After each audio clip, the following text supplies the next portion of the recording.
কয়লা পাচার নিয়ে বিরাট নির্দেশ আদালতে। আজ অর্থাৎ 9 আগস্ট কয়লা পাচার মামলায় চার্জ ফ্রেম গঠনের নির্দেশ দিয়েছিলেন আসানসোল বিশেষ সিবিআই আদালতে বিচারক রাজেশ চক্রবর্তী।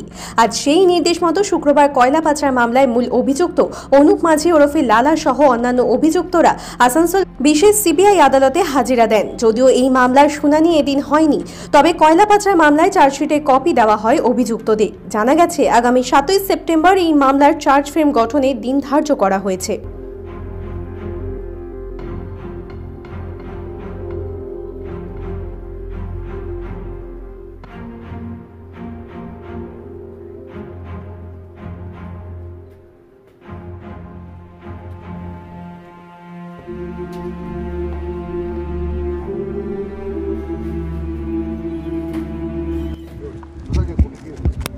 আজকে তো এমনিতে ফর্মাল চার্জের ডেট ছিল, কিন্তু কথাটা হচ্ছে যে এমনিতেও আজকে হাকিম থাকলো, আজকে হতো না, কারণ কিছু অ্যাবসেন্ট পিটিশন আছে।